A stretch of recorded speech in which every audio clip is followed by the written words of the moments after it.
안녕하십니까. 청소년 상담사 상급 2022년 기출문제풀이 들어갑니다. 2022년 기출문제에서 제가 맡은 과목은 세 과목입니다. 발달심리, 그리고 학습이론, 청소년 이해론 세 과목인데요. 이번 시간에는 발달심리 제1과목 필수 과목에 대한 전반부 문제풀이 들어갑니다. 13문제, 12문제 이렇게 나누어서 모두 25문제를 2강에 걸쳐서 하도록 하겠습니다. 어려운 문제도 좀 있고요. 쉬운 문제도 좀 있는데 이번에 발달심리는 좀 뭐랄까요. 기출문제를 잘 점검했으면 어느 정도의 점수를 받을 수 있었다 이렇게 총평을 할 수 있고요. 기출문제를 잘 점검하시는 게 중요하다 항상 말씀을 드립니다. 우리가 이제 청소상담사 기출문제 공개된 문제가 2014년도 문제부터 공개가 됐습니다. 그래서 2014년부터 2022년 지금 이제 풀고 있는 이 내용들을 잘 점검하시면 좋은 점수 받을 수 있습니다. 자, 그리고 좀 이렇게 독특한 학자들이 몇 분씩 나오거든요. 거기에 너무 일희일비하지 마시고 여러분들이 생각할 때 이것은 내가 이번에 시험에 나왔으니까 좀 숙지를 해야 되겠다. 이 학자분의 이야기는 그런 식으로 정리하시면 되겠습니다. 자, 그러면 바로 1번 문제부터 보도록 하겠습니다. 자, 1번 문제는 발달에 관한 설명인데요. 옳지 않은 것은 입니다. 우리가 이제 발달 심리에서 발달에 대한 가장 기본적인 원리들이 있습니다. 그 원리들이 이제 출제된 건데요.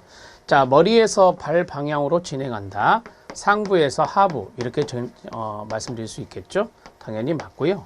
자, 그 다음에 이제 발달 순서는 개인마다 제각기 다르다라고 했는데 이 순서가 중요한 건데요.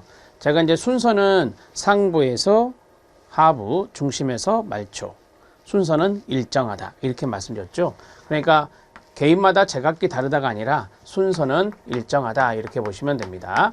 이렇게 오답노트 하시면 되고, 그 다음에 유전과 환경의 상호작용을 통해서 발달한다. 네, 맞습니다. 유전과 환경 모두 중요한 포인트가 되겠습니다. 자, 그 다음에 인지적 동그라미 1, 사회정서적 동그라미 2, 신체적 발달은 서로 뭐하죠? 네, 상호작용합니다. 서로 연관되어서 서로 영향을 주고받는다라고 생각하시면 됩니다. 전생에 걸쳐서 이루어지는 거 맞습니까? 네, 맞습니다. 출생에서부터 노년기까지 전생에 걸쳐서 이루어지는 모든 변화의 양상과 과정을 발달이다 이렇게 이야기할 수 있습니다. 자, 그러면 답은 2번으로 정리가 되죠. 어렵지 않죠, 여러분? 자, 1번 문제는 좀 수월하게 할 수 있는 부분이었습니다. 자, 2번 문제에 들어갑니다. 2번 문제는 발달 연구 방법에 대한 부분인데요. 자, 옳지 않은 것은 입니다. 발달 연구 방법의 문제도 한 문제씩 출제가 되는데 첫 번째가 횡단적 연구법, 두 번째가 실험 연구, 세 번째가 상관 연구, 네 번째가 종단 연구, 마지막이 계열법입니다. 이 계열적 방법은 순차적인 방법이라고도 합니다. 순차적인 방법이라고도 한다 이렇게 보시면 되겠습니다. 자, 횡단적인 연구 방법은 일정한 시점에 하는 거 아시죠? 그런데 피험자를 추적 조사한다? 벌써 틀렸죠. 연령에 따른 발달의 추이를 규명한다라고 했습니다. 자, 추적 조사를 한다는 것은 좀 장기간에 걸쳐서 이루어지는 것이 아니겠습니까? 장기간에 걸쳐서 추적 조사를 할 것이고, 그 다음에 연령에 따라, 연령이 이제 계속해서 많아지겠죠? 연령에 따른 발달의 추이, 발달의 추이를 우리가 발달의 과정이다 이렇게 말을 할 수 있어요. 이건 종단 조사죠. 이건 종단 연구다 이렇게 보시면 됩니다. 횡단 연구는 일정한 시점에 현상의 단면을 보는 것이거든요. 그래서 X, 답은 1번이네요. 자, 실험 연구에서는 인과관계 파악하는 게 목적인지 아시죠? 독립변수 원인, 종속변수 결과 간의 인과관계 파악하는 것이 실험 연구의 목적입니다. 자, 실험법이라고 할게요. 실험법의 목적이 바로 인과관계 검증입니다. 자, 상관 연구는 둘 이상의 변수 간의 그렇습니다. 상관계수로 표현하죠. 둘 이상 변수 간의 관계를 우리가 이제 보고 싶다. 그런데 연구를 하겠으니까 상관 연구는 상관계수로 표현합니다. 감마로 표현하죠. 자, 감마의 숫자 범위는 마이너스 1에서 플러스 1 값을 갖습니다. 그래서 이쪽은 부적 상관, 이쪽은 정적 상관 이렇게 할 수 있습니다. 맞습니다. 자, 종단적 연구법에서는 연구 과정에서 피험자의 탈락이나 연습 효과 등이 연구의 결과를 뭐 할 수 있다? 왜곡할 수 있겠죠. 우리가 이제 장기간에 걸쳐서 하는 겁니다. 종단연구법은 위에서 말씀드렸다시피 장기간에 걸쳐서 연구를 하다 보니 연구 피험자가 중간에 탈락할 수도 있어요. 그쵸? 그 다음에 이제 연습 효과가 나타날 수 있다. 반복하니까 장기간에 걸쳐서 반복 연구를 하는 거예요. 그래서 연습 효과 등이 결과를 왜곡할 수 있다. 예, 맞습니다. 이것은 종단연구법의 단점이라고 말할 수 있겠습니다. 자, 계열적 연구법은 첫 번째 연령 효과, 두 번째 출생 동시 집단 효과, 세 번째 측정 시기 효과를 분리해서 알 수 있습니다. 5번 지문 같은 경우는 그냥 외우셔도 됩니다. 외우셔도 되는데 뭐 예를 들어서 2020년, 2021년, 2022년 막 이렇게 3년간에 걸쳐서 만약에 한다면 계열적 연구법은 측정 시기가 다르잖아요. 이렇게. 그래서 측정 시기 효과를 알 수 있다. 측정 시기 효과를 알 수 있다라고 할 수 있고요. 만약에 2020년에 15살, 15세라고 쓸게요. 15세에 있는 사람들을 연구했다. 그런데 이제 2021년에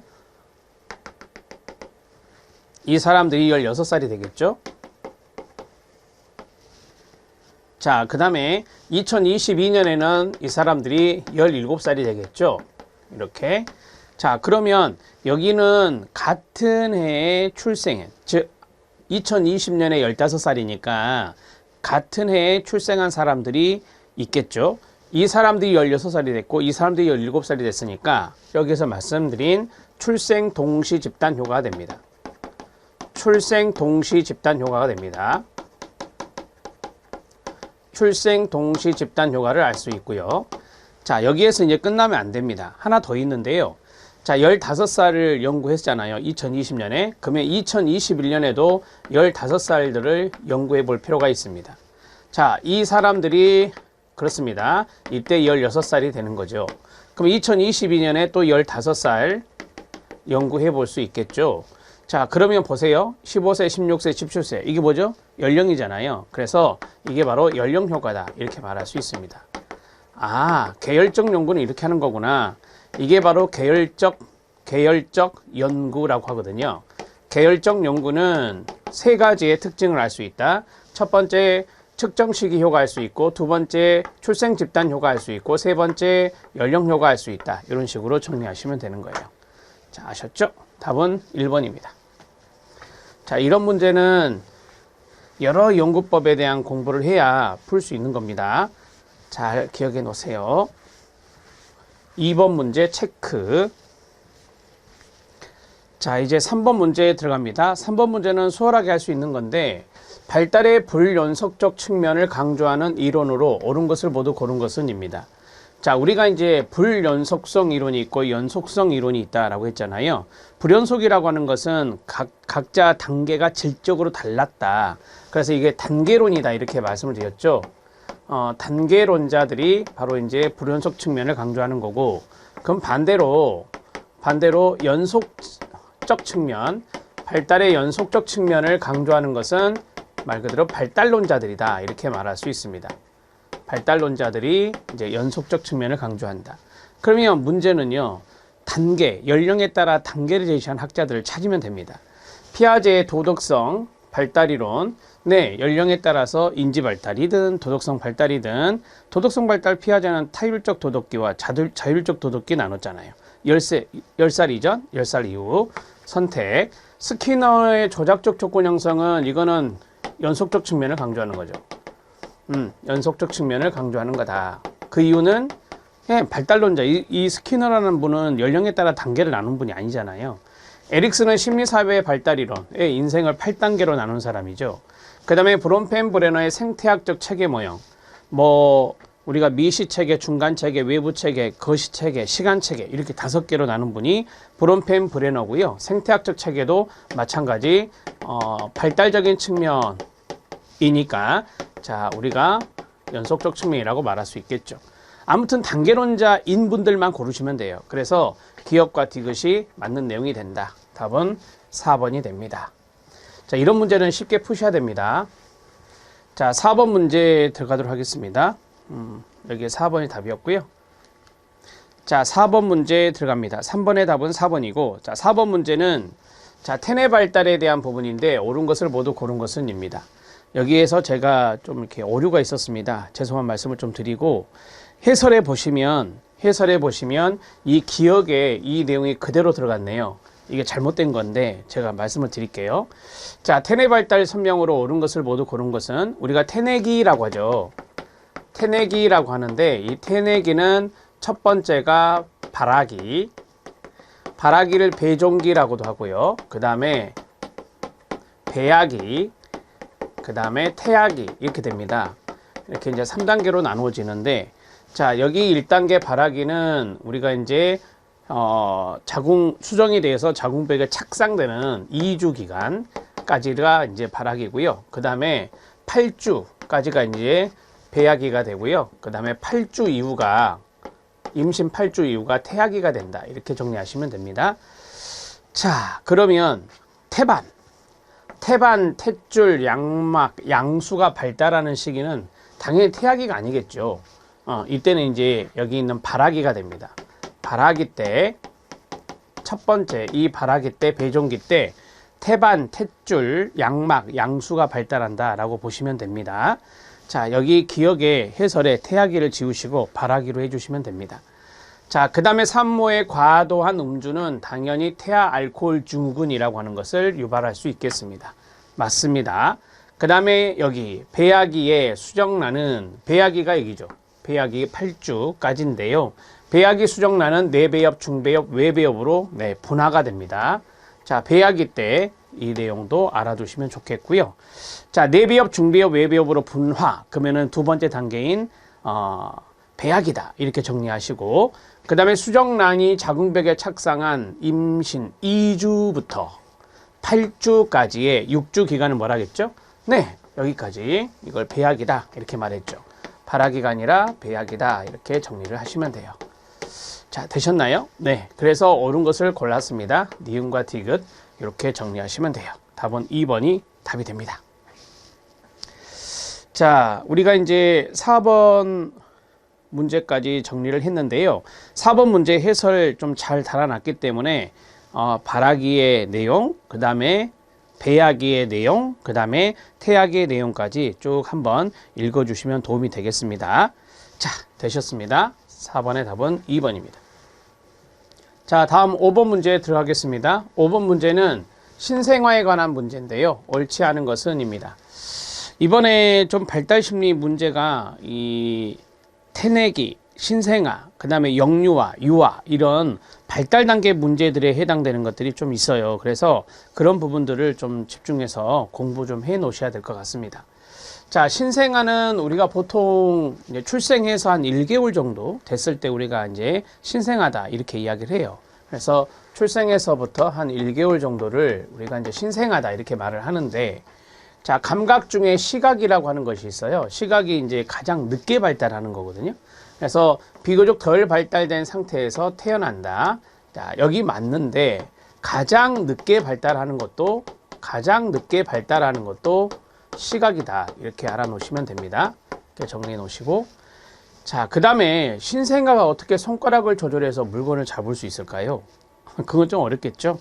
그건 어렵다라고 보시면 됩니다. 대개 손가락을 조절해서 물건을 잡을 수 있는 시기는 뭐 직립보행 시기와 일치하는 생후 12개월 정도가 된다라고 합니다.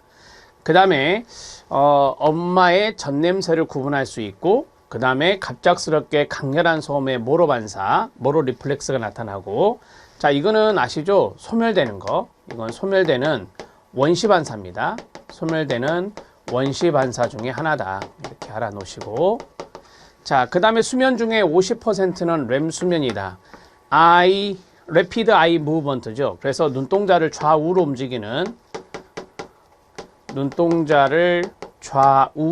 움직이는 좌우로 로자입니다. 움직이는 수면입니다. 수면으로서 우리가 꿈꿀 때 렘 수면이라고 그래요. 그래서 꿈꾸는 수면이다 이렇게 말할 수 있습니다. 그래서 신생아 때는 수면 중에 한 50% 절반이 렘 수면으로 이루어진다. 이런 것도 팁으로 알아놓으시면 되겠습니다. 답은 2번이 답이 됩니다. 5번 문제는 여러분들이 뭐 시험장에서 상식적으로 풀어내셨을 것 같습니다. 자, 그 다음에 6번 문제 들어갑니다. 6번 문제도 영유아입니다. 영유아 정서 발달인데 요 내용은 좀 별표를 쳐놓으시고 보시면 좋을 것 같아요. 옳은 것을 모두 고른 것은입니다. 자, 자신을 인식하면서 자의식적 정서가 나타난다라고 했어요. 이걸 이제 자기의식적 감정이라 하거든요. 자기의식적 감정이다. 그런데 이 말이 좀 어렵죠? 좀 쉬운 말로 고쳐드리면 자신을 인식하면서 자의식 정서는 2차 정서라고 합니다. 2차 정서라고 하는데 그 2차 정서가 뭐 수치심이라든지 죄책감이라든지 자부심이라든지 이런 것들이 여기에 들어가요. 이런 것들이 이제 자기의식적, 자의식적 정서라고 하고요. 2차 정서다 이렇게 말할 수 있습니다. 자, 2차 정서는 보통 이제 우리가 1차 정서가 있고 2차 정서가 있는데 2차 정서는 좀 늦게 발달하겠죠, 당연히. 그래서 3세경에 2차 정서가 발달한다 이렇게 보시면 됩니다. 자, 여기 보시면 기쁨, 분노, 공포가 있는데요. 이걸 1차 정서라고 합니다. 영아기 초기에 나타난다 이렇게 보시면 되는데 영아기 초기, 영아기 후기 이런 식으로 정리하셔도 되거든요. 그래서 1차 정서에서 기쁨이 있고 분노가 있고 놀람과 공포 이런 것들이 있는데 가장 늦게 형성되는 것이 가장 마지막에 형성되는 것이 공포라고 합니다. 이렇게 팁을 알아놓으세요. 자, 두 가지 다 맞습니다. 기억은 2차 정서를 이야기하는 거고요. 니은은 1차 정서를 말하는 겁니다. 유아는 사람들이 진짜로 느끼는 정서하고 표현하는 정서를 잘 구별할까요? 에이, 그러기 힘들죠. 네, 구별을 잘 못합니다. 구별 잘 못한다. 이렇게 정리하시면 돼요. 자, 주변에 있는 사람들이 진짜로 느끼는 정서가 있고 표현하는 정서, 이 두 가지를 유아가 구분한다. 유아는 3에서 6세 정도 돼요. 3세에서 6세 정도를 우리가 보통 유아기라고 하거든요. 그래서 이 정도 때 이제 사람들이 느끼는 정서, 표현하는 정서를 구별하기는 힘들다 이렇게 정리하시면 되고, 자, 영아는 불확실한 상황에서 사회적 참조를 통해 타인의 정서를 해석한다라고 해요. 우리가 이제 사회적 참조라는 말이 나왔는데 사회적 참조의 그 개념을 보면 불확실한 상황에서 불확실한 상황을 어떤 평가하고 싶어서 타인의 정서에 의존하는 것이거든요. 그게 바로 이제 사회적 참조라고 합니다. 그러면 사회적 참조는 그 타인의 정서를 의존한다라고 했을 때 그 타인은 누구겠어요? 양육자가 되는 거죠. 그래서 양육자의 정서에 의존한다. 양육자의 정서에 의존한다라고 하는 겁니다. 뭐 예를 들어서 내가 낯선 사람을 봤는데 내가 두려워해야 될지 영아가 이제 그걸 결정할 때 양육자의 정서를 보고 이제 판단한다라고 하는 거죠. 그러한 것들이 이제 사회적 참조에 해당되는 거예요. 다시 읽어드리면 영아는 불확실한 상황에서 사회적 참조, 그러니까 양육자의 정서예요. 여기에 이것을 통해서 다른 사람의 정서를 해석한다라고 보시면 됩니다. 자, 맞습니까? 네, 맞습니다. 그러면 뭐 하나 틀렸죠? 디귿 하나 틀렸네요. 기억, 니은, 리을 3번이 답이 됩니다. 이런 문제는 좀 잘 기억해 놓으십시오. 우리가 보통 영아기 하면은 출생에서 한 2세 정도, 18개월에서 24개월 정도를 이렇게 말하고요. 그 다음에 이제 뭐 걸음마기, 유아기 이렇게 말을 하는데 뭐 우리가 보통 말하는 유아기 하면은 대개 나이가 3에서 6세 정도는 된다라고 생각을 하거든요. 3에서 6세 정도 되면 학령 전기 정도 되는데 뭐 그러한 부분들을 좀 잘 알아놓으시면 될 것 같습니다. 자, 7번 문제는 유아기입니다. 이 유아기 앞에서 말씀드렸던 3에서 6세 정도 된다라고 말씀을 드렸고요. 자, 이 영유아기 앞에 문제하고는 좀 다른 게 유아기로 별도로 문제를 낸 겁니다.